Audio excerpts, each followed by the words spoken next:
Assalamualaikum warahmatullahi wabarakatuh. Halo kawan-kawan sekalian,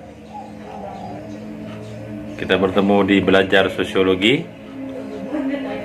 Materi kali ini adalah tentang stratifikasi sosial atau lapisan masyarakat.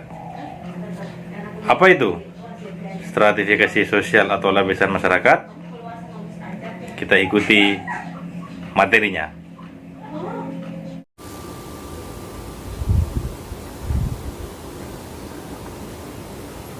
Stratifikasi sosial atau lapisan masyarakat. Kita akan belajar materi ini.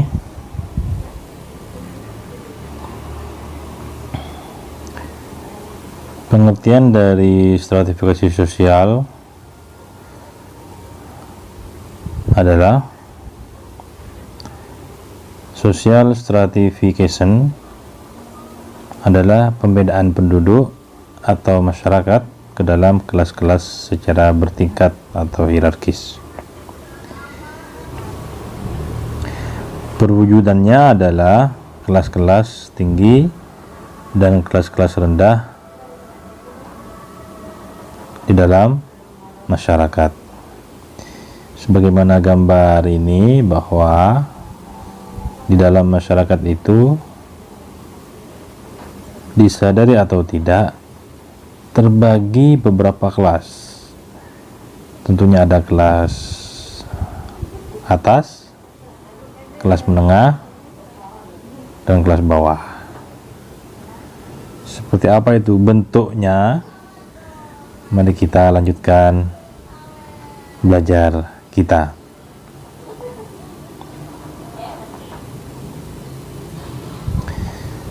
Bentuknya, secara prinsip stratifikasi sosial bentuknya dapat diklasifikasikan dalam tiga ini. Pertama, menurut hal ekonomis. Kedua, menurut hal politis. Dan ketiga, menurut hal yang didasarkan pada jabatan-jabatan tertentu dalam masyarakat. Menurut hal ekonomis sudah jelas, ya, ada kelompok masyarakat mampu atau kaya, menengah, dan kurang mampu atau miskin. Tentunya secara tidak langsung, bahkan secara alamiah, ya, yang ada di masyarakat, kita melihat masyarakat atau orang yang lebih kaya itu biasanya lebih tinggi kelasnya di antara yang lain, ya, lebih dihargai. Itu secara otomatis, walaupun tidak usah dikelompokkan, ya, jelas bahwa orang yang lebih kaya itu biasanya akan lebih terhormat, seperti itu. Yang kedua, menurut hal politis. Ini berkaitan dengan politik, ya. Dalam masyarakat, semakin besar itu pengaruh politiknya di dalam masyarakat, di dalam daerah, maka dia lebih penting atau pengaruhnya lebih besar ditokohkan dalam kehidupan politik di antara masyarakat yang lain. Misalnya ada orang menjadi pengurus partai atau ketua partai politik, dan partai itu partai pemenang pemilu, itu akan dihormati oleh masyarakat yang lain yang tidak menjadi pengurus partai politik atau ketua partai politik, atau menduduki jabatan politik, semisal anggota Dewan Perwakilan Rakyat. Nah, dia menjadi tokoh di daerahnya, ya, minimal di antara para konstituennya,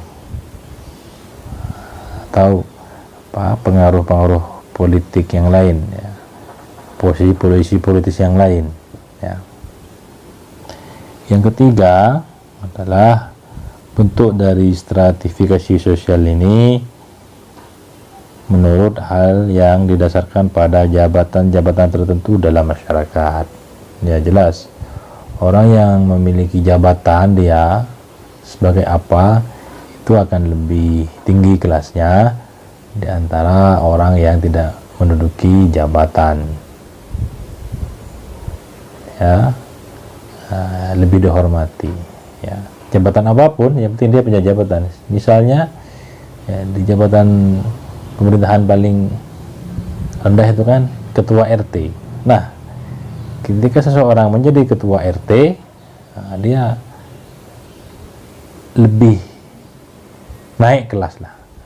Misalnya sebelumnya dia hanya masyarakat biasa, kemudian ketika ada pemilihan ketua RT dia terpilih, itu orang sudah memberlakukan lain, otomatis dia naik ya.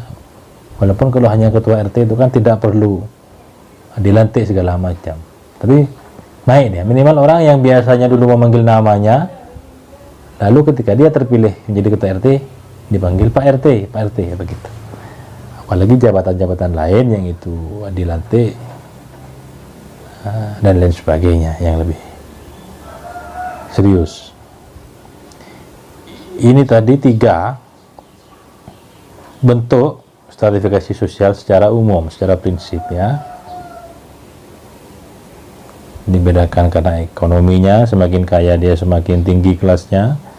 Dibedakan karena hal politis, semakin dia memiliki pengaruh politik besar maka semakin tinggi kelasnya.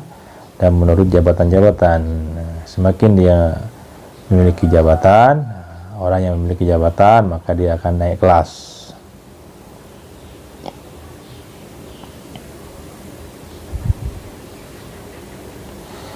Secara sifat ya, stratifikasi sosial itu dibagi 2. Ada sifat tertutup, ada sifat terbuka. Apa maksudnya? Sifat stratifikasi sosial tertutup ya, closed social stratification, adalah membatasi kemungkinan pindahnya seseorang dari suatu stratifikasi ke stratifikasi yang lain, baik yang merupakan gerak ke atas atau gerak ke bawah. Jadi tertutup di sini terbatas ya. Yang bisa ada di kelas stratifikasi sosial ini terbatas, hanya orang-orang tertentu, tertutup dia. Contohnya, satu-satunya jalan untuk menjadi anggota stratifikasi ini adalah kelahiran ya, jadi tertutup. Misalnya kerajaan ya, yang bisa menjadi raja ya hanya keturunan kerajaan tersebut ya, para raden. Orang biasa tidak bisa, sampai kapanpun tidak bisa ya. Di zaman sekarang ya, nama orang ada gelar R-nya ya, Raden R. Itu tidak semua orang bisa meletakkan nama R di depannya ya. Bisa sebenarnya, kita gak usah naruh R sampai 3, naruh Z, terserah mau nama, tapi kan tidak elok. Nah, jadi seperti itu ya. Misalnya juga perusahaan pribadi, misalnya ada perusahaan pribadi, perusahaan besar milik pribadi ya, yang bisa mewarisi perusahaan tersebut ya anak-anak dari direkturnya, anak dari pendirinya. Misalnya ada perusahaan besar, hotel umpama hotel besar berbintang, bintang 5, usaha pribadi ya, yang berhak mewarisi hotel tersebut ya ketika pendirinya meninggal ya anaknya, karena itu usaha pribadi, orang lain tidak bisa. Seperti itu. Kemudian berikutnya sifat terbuka, open social stratification. Kebalikannya tentunya, setiap anggota masyarakat mempunyai kesempatan untuk berusaha naik stratifikasi. Bagi yang tidak beruntung, bisa turun dari stratifikasi atas ke stratifikasi di bawahnya. Ya, terbuka ini, siapa saja bisa menduduki posisi tersebut selama dia memiliki kapasitas kemampuan. Nah, terbuka ya. Tidak usah keturunan, tidak. Ya, kalau keturunannya bisa, tapi kalau ada orang lain yang lebih hebat, ya dia yang lebih hebat. Siapa misalnya ya, di negara kita siapa saja boleh menjadi presiden, karena negara kita negara demokrasi, bukan negara kerajaan. Siapa saja bisa menjadi presiden asalkan dia memenuhi syarat dan bisa menang di dalam pemilihan presiden. Dan kalau di negara-negara lain yang bersistem kerajaan, ya hanya anak cucunya sang raja yang bisa menjadi raja-raja berikutnya.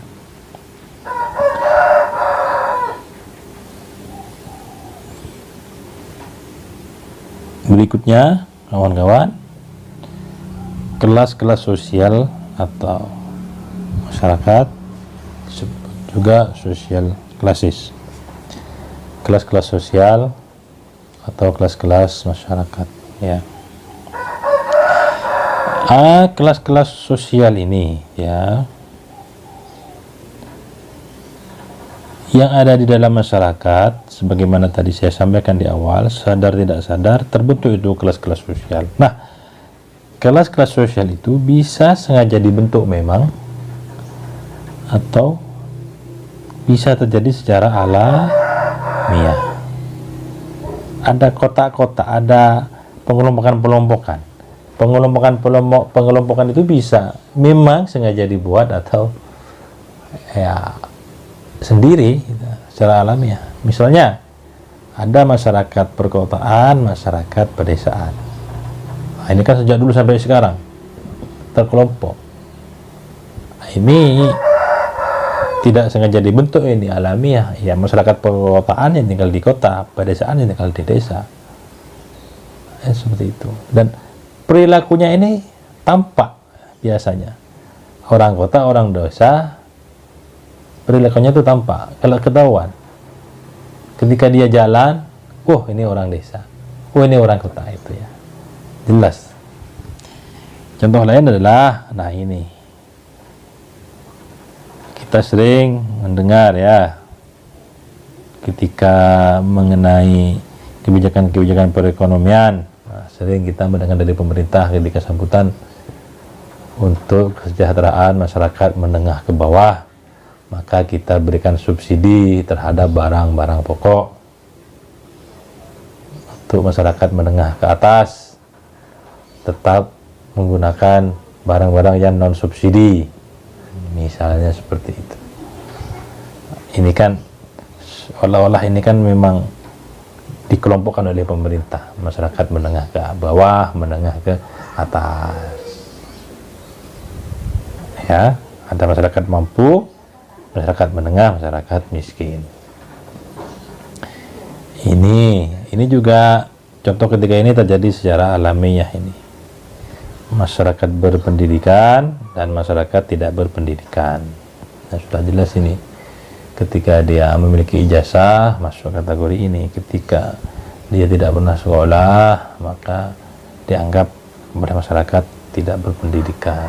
Nah, dari kelompok-kelompok ini perilaku orang berbeda-beda kepada setiap anggota kelompok ini. Ketika dia bertemu dengan orang yang tidak pernah sekolah, santai dia menemuinya.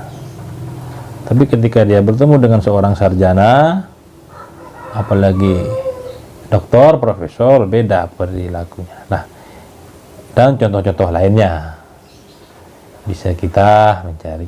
Ini tadi kelas-kelas sosial, ya, yang mana itu bisa sengaja dibentuk, bisa terjadi secara alamiah.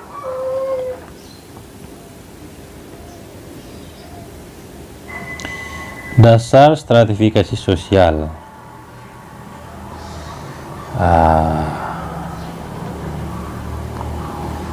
Urutan atau kriteria yang biasa dipakai untuk menggolongkan anggota masyarakat ke dalam suatu stratifikasi.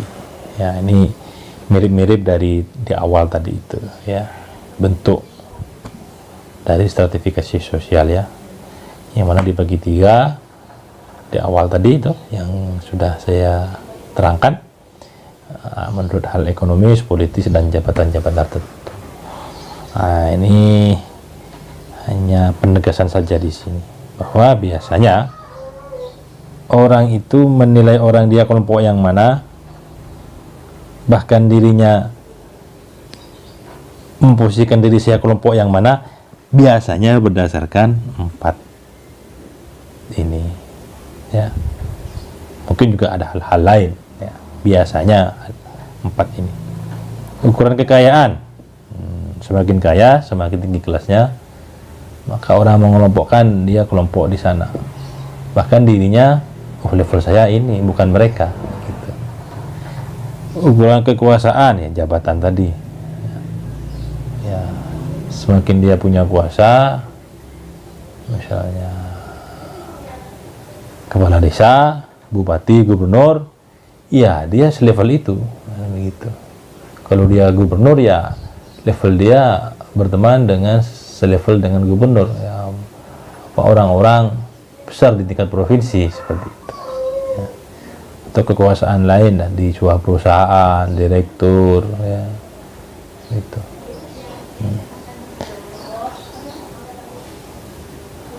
Dan ketiga adalah ukuran kehormatan. Kehormatan di sini mungkin dia tidak kaya, tidak memiliki jabatan, kekuasaan apapun, tapi karena dia sangat dihormati, maka dia naik kelasnya. Misalnya begini, guru ya, guru itu kan muridnya banyak. Guru SD umpama muridnya banyak. Dari beberapa murid-murid itu kan macam-macam. Ada yang jadi orang biasa saja, ada yang jadi guru juga, bahkan ada yang jadi orang-orang besar ya, menjadi bupati, gubernur, menjadi pengusaha kaya. Nah, mereka itu yang menjadi bupati, yang menjadi gubernur, yang menjadi pengusaha kaya, ketika ketemu gurunya akan menghormati, akan merendah dia. Oh, saya dulu muridnya bapak itu. Kalau tidak ada bapak itu, saya gak mungkin menjadi orang seperti sekarang. Nah, naik dia. Diagungkan oleh para murid-muridnya. Padahal murid-muridnya lebih kaya, lebih berkuasa. Gurunya di sini biasa-biasa ya, hidup sederhana. Seperti itu maksudnya. Dan yang keempat, dikelompokkan berdasarkan keilmuan. Nah, ini yang keempat ini biasanya terjadi di masyarakat yang sangat menghargai sebuah keilmuan, ya, sangat menghargai sebuah pendidikan.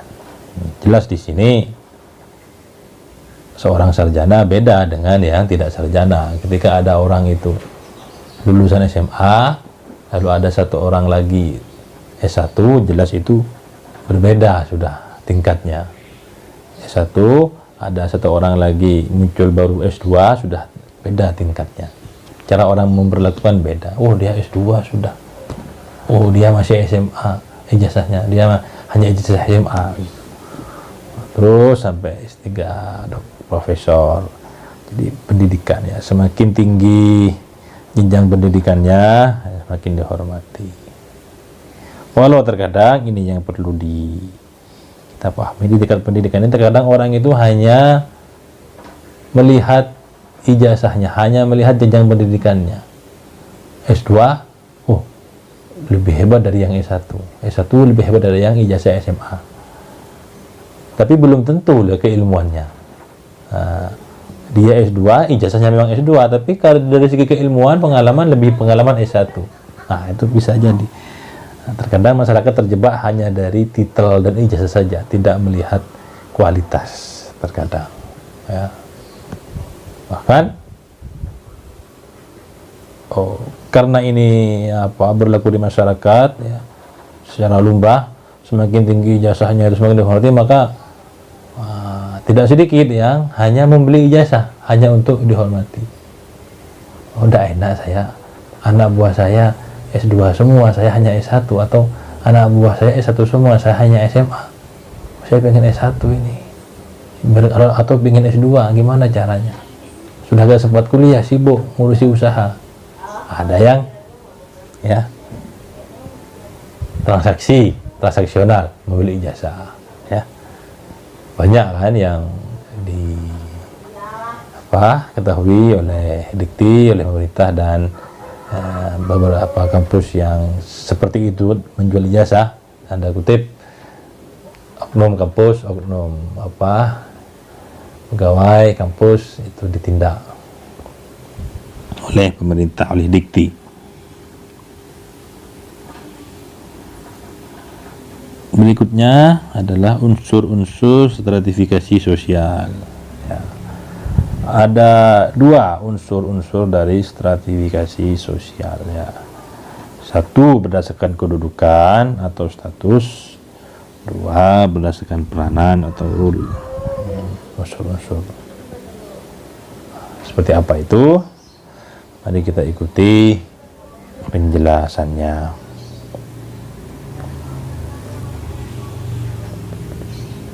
Pertama, unsur kedudukan. Ya. Apa itu? Karena kedudukannya, maka dia lebih tinggi kelasnya daripada yang lain. Ya. Ada 3 macam, dan ini mirip dengan sifat tadi di depan itu, tertutup dan terbuka. Ini hanya penegasan saja di sini. Yang pertama adalah ascribed status, kedudukan diperoleh karena kelahiran. Ya. Ascribed status. Ya. Ini ada yang mengatakan ini takdir lah begitu ya. Ya. Ditakdirkan dia menjadi anaknya raja, ya dia maka menjadi calon raja begitu.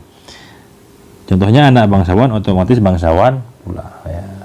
Anaknya ya raja tadi, Raden. Anaknya pahlawan, ada pahlawan nasional, punya anak, punya keturunan, wah dia jelas tinggi. Anaknya presiden, ya, cucunya presiden, ketika dia berbaur dengan masyarakat, sekolah, pasti dia diperlakukan anaknya presiden, tidak seperti anak-anak yang lain. Bahkan oleh guru-gurunya juga, ini anaknya presiden, terkadang diistimewakan, padahal itu ya begitulah di masyarakat itu ya.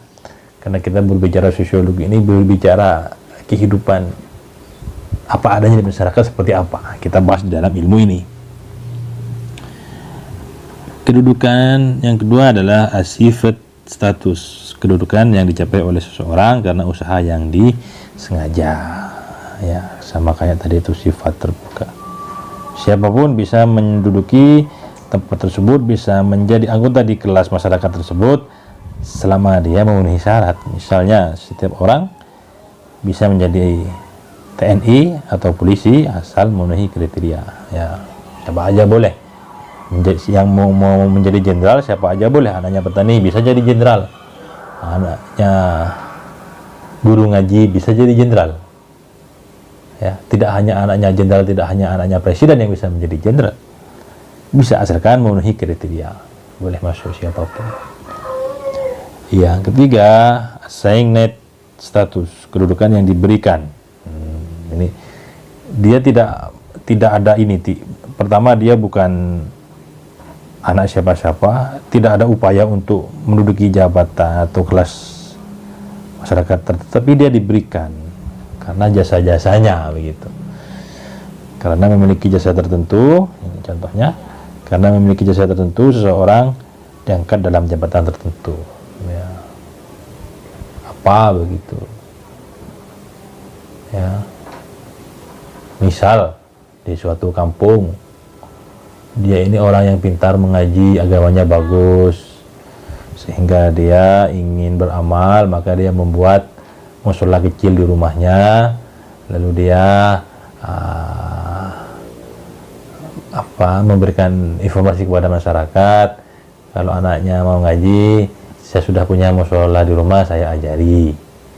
Maka banyaklah anak-anak warga sekitar ngaji di sana. Terus Karena bagus, rame, dan masyarakat karena adanya orang ustadz inilah, karena adanya orang ini yang orang pintar agama buat musola, lalu anak-anak warga sekitar banyak yang bisa ngaji gara-gara orang ini, sehingga oleh masyarakat dia diangkat sebagai ulama di kampung tersebut, ya, diberi kehormatan, dipanggil ustadz atau bahkan kiai, gitu ya, diangkat karena jasa-jasanya tadi mencerdaskan anak-anak di kampung itu untuk pintar baca Al-Quran, pintar pengetahuan agamanya, maka dia diberi kehormatan menjadi ulama di situ. Jadi setiap petunjuk-petunjuk tentang keagamaan, ya, tentang keislaman, minta petunjuk orang ini, ya sudah diangkat menjadi ustadz atau bahkan kiai ini. Seperti itu. Unsur yang kedua adalah peranan. Ya. Kalau tadi itu kedudukan, jelas semakin dia memiliki kedudukan, semakin tinggi kelasnya. Berbeda dengan yang tidak memiliki kedudukan. Kalau yang kedua ini adalah peranan, rule. Nah, jadi dia tidak memiliki kedudukan. Kedudukan di sini tidak begitu diperhatikan, tetapi orang ini, kelompok ini atau orang ini peranannya banyak sekali.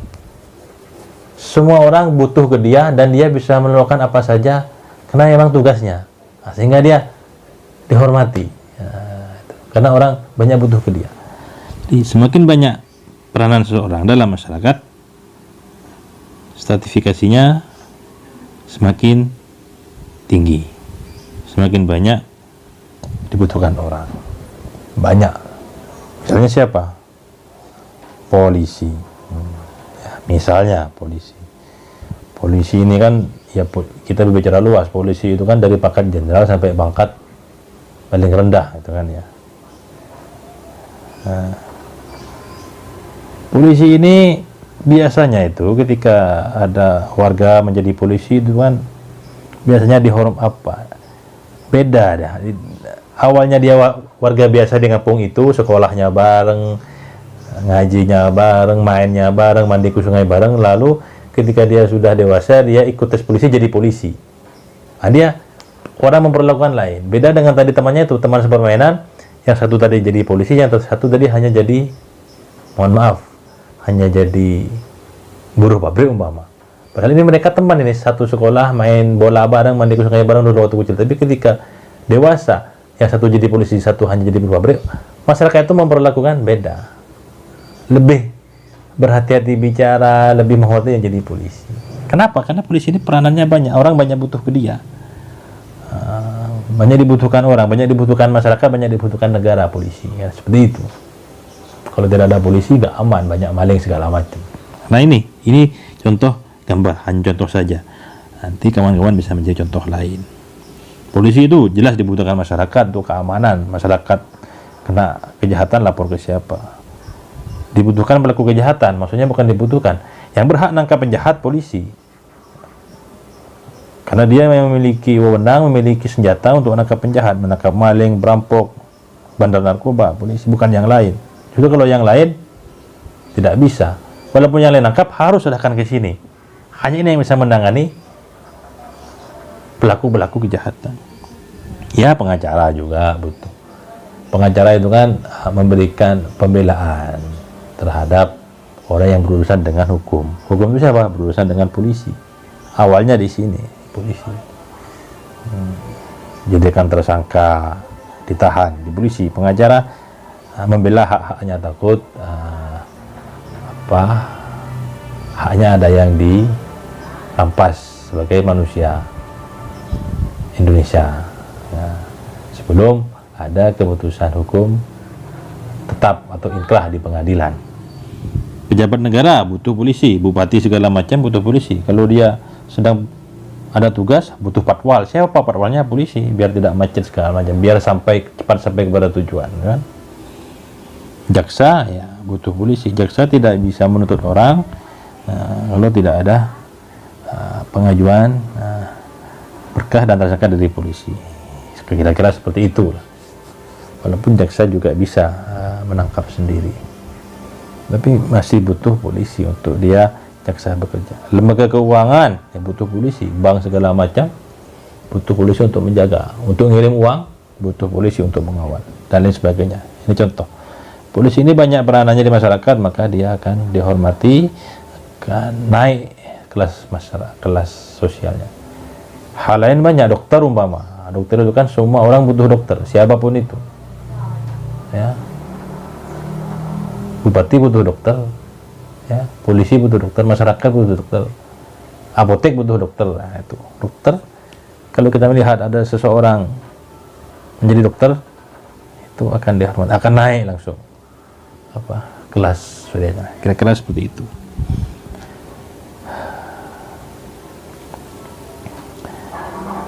Lalu sampai kita kepada kesimpulan seperti apa perlunya stratifikasi sosial atau sistem lapisan masyarakat. Ternyata perlu itu sistem lapisan masyarakat. Perlu, memang ada masyarakat yang berkelas-kelas begitu. Kenapa? Ya. Mau tidak mau memang perlu adanya stratifikasi sosial. Hal ini untuk memecahkan berbagai persoalan dalam masyarakat, yaitu penempatan individu dalam tempat-tempat yang tersedia dalam struktur sosial dan mendorongnya agar melaksanakan kewajiban yang sesuai dengan kedudukan serta peranannya. Nah, ternyata perlu kita untuk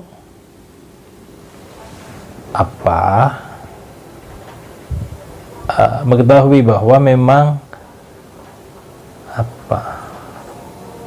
perlu adanya kelas-kelas sosial ini, karena kelas terbawah butuh, ketika ada masalah butuh penanganan kelas yang ada di tengah. Di tengah ada masalah, di bawah ada masalah, butuh penanganan kelas yang ada di atas. Nah, misalnya tadi kita butuh polisi, ya, polisi kan di atas kita. Misalnya kita butuh dokter, kita butuh bupati, kita butuh presiden, dan lain sebagainya. Jadi kelas-kelas di atas kita itu tadi yang menduduki jabatan, menjadi jabatan di mana-mana, tugas dia sebagai tugas dia dalam jabatannya itu, misalnya sebagai menteri, ya, sebagai kepala dinas kesehatan, tugasnya untuk mengurusi masalah-masalah kesehatan. Misalnya menteri kesehatan, kepala dinas kesehatan tingkat kabupaten, tugasnya untuk mengurusi masalah-masalah kesehatan di masyarakat. Masyarakat tidak mampu, bagaimana caranya biar tetap bisa berobat gratis. Di situ ada menteri kesehatan, ada kepala dinas kesehatan. Masalah pendidikan, ada orang miskin pengen sekolah, nggak punya uang, gimana biar tetap bisa sekolah, ada menteri pendidikan. Nah, kelas di atasnya ada kepala dinas pendidikan di tingkat kabupaten, kota. Nah, itulah yang akan menyelesaikan masalah itu. Lapor ke sana, Pak, saya mau sekolah tapi miskin, gimana caranya? Maka akan diberi fasilitas, akan difasilitasi. Seperti itu maksudnya. Karena perlu itu. Ya. Syaratnya, mereka yang ada di kelas atas, apa peranannya? Lakukan peranan itu agar bermanfaat bagi kelas yang ada di bawahnya. Nah, kira-kira seperti itu maksudnya. Teman-teman kawan-kawan sekalian, inilah bentuk stratifikasi sosial di masyarakat kita, ya, berbentuk segitiga, upper class, middle class, lower class, ya. Semakin ke atas itu biasanya semakin sedikit jumlah masyarakatnya, ya.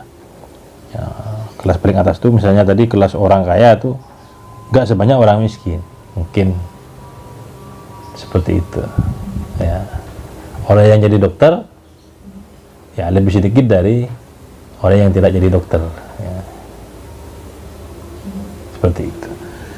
Pada umumnya warga stratifikasi atas upper class tidak terlalu banyak dibandingkan warga stratifikasi menengah middle class dan warga stratifikasi bawah lower class, ya. Jadi seperti itu kawan-kawan sekalian, penjelasan tentang stratifikasi sosial atau lapisan masyarakat. Terima kasih, semoga bisa bermanfaat.